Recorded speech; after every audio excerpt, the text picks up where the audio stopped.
Hello champions. So today I'm back with another video, and today I'm going to share one of my experiences where in my college life of marine engineering till now I have given about two interviews. In the first interview I failed and I was rejected, and in my second interview I was fortunately accepted. So today I'm really very sure that a lot of you guys in third year, fourth year are going to sit for placements, and I'll be sharing my experiences in these two interviews today. And I'm really very sure that my experiences and what I've learned in these two interviews during my preparation and also while giving the interview is going to help you guys a lot. So keep watching.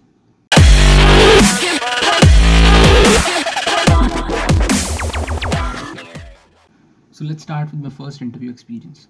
Now this incident is about 1 year back when it's the time of March, and I was preparing for one of my first interviews. It was my first interview, and I was preparing for it. The company said that within 20 days the company is going to arrive, and the company is going to take interviews of about 30 students. Almost 30 names went from my batch, and my rank was close to 9th or 10th. And I was expecting this was a good rank according to me, and I was really feeling good about my rank, and I was really feeling good about the interview as well. And there were people. What was happening during that time, I'll just give you a glimpse of the actual things that were happening around me. Now during that time what was happening is that a lot of people were coming around me. A lot of my friends were coming to me, and they were just pumping me up by saying that yaar tera to ho jayega yaar, you can do this, you're a good candidate for this interview and all of that stuff. Usse kya hua na, the bad thing that happened due to that is that I got overconfident. I'm going to be dead honest. I got overconfident. And internally, I just felt ki, yeah, it's easy. I'll just get selected. And because of that, I stopped giving my 100% to the interview. I still remember that I had 20 days. I still remember that I had 20 days for the interview. And what I did during that time was I was just reading notes. I was not preparing verbally. The first big difference between an interview and an examination is that in an examination, your writing skills and your knowledge is tested, but in an interview your speaking skills and your knowledge is tested. So these are two completely different tests, and you have to prepare completely differently for both of these tests. That is something that students generally don't understand, and they prepare in the same way for an interview as they prepare for an exam. So that was the first thing that I realized, because even during my first interview what I was doing was I was just reading through notes. I was reading notes and I was preparing all my answers what might be asked in an interview. So I was okay. I was prepared with my answers, but I was not preparing how to speak, how to deliver my answer in an interview, in front of an interviewer. So what happened was my voice stammered. I was not confident enough while speaking those answers in front of the interview, and everything shattered, and I was rejected.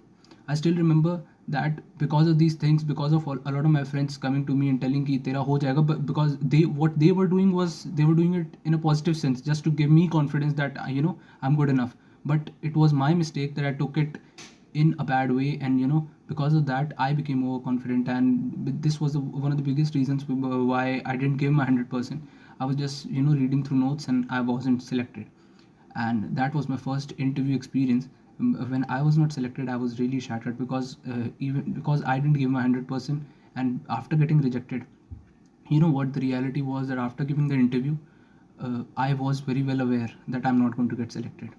After giving the interview, I was just after the interview I was aware that I'm not going to get selected, because I was not good enough, and I had not delivered my interview as I was expecting. Okay, so this is what happened. And after that, I'd given up after the interview happened, that there are any chances of my selection. So what happened was not surprising. The list of selected candidates came from that company, and I wasn't selected. And I felt really bad about it, because not because of not getting selected, but because of the reason, because I was overconfident. I didn't prepare. I didn't give my 100%. These were the first reason. So the first advice, never mind. I'm not talking about the first advice right now. I'll just first of all share with you my second interview experience. Now what happened after an year? After 1 year from that incident, I got my second opportunity of sitting in an interview.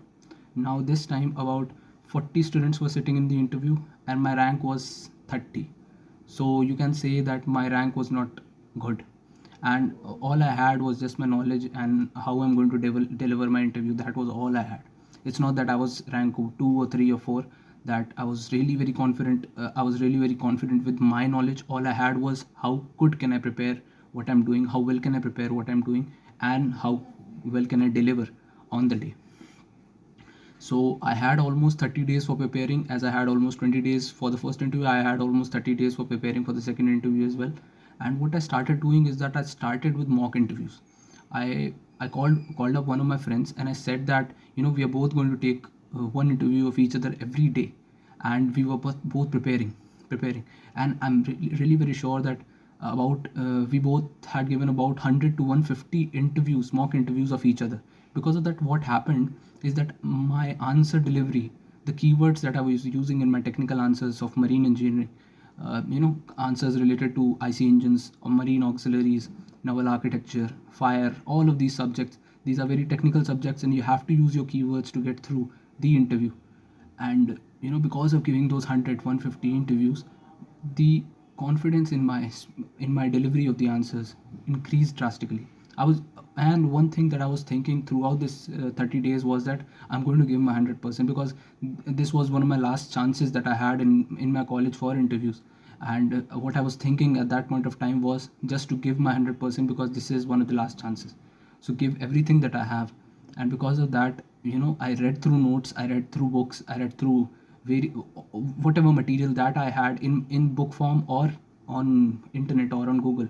I read through them 2 times, 3 times. And because of that, what happened is that my confidence in my subjects, in all of those subjects, electrical, IC engines, marine auxiliaries, all of those subjects that are very important as far as marine engineering is concerned, all of those subjects, I got confident in those subjects. Now, what happened was I was not thinking about overconfidence. I was just thinking about giving my 100%. I was not thinking about getting selected.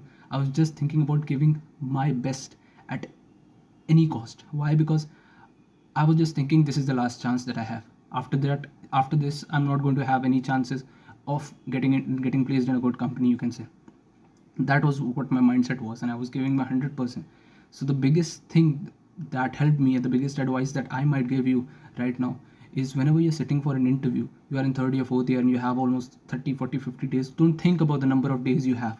Even if you have a week, the good part is that all of your competitors who are around you, all of them are going to have the same number of days, 7 days, 10 days, 15 days for their preparation. So the number of days are not going to matter. What is going to matter is, did you give your best?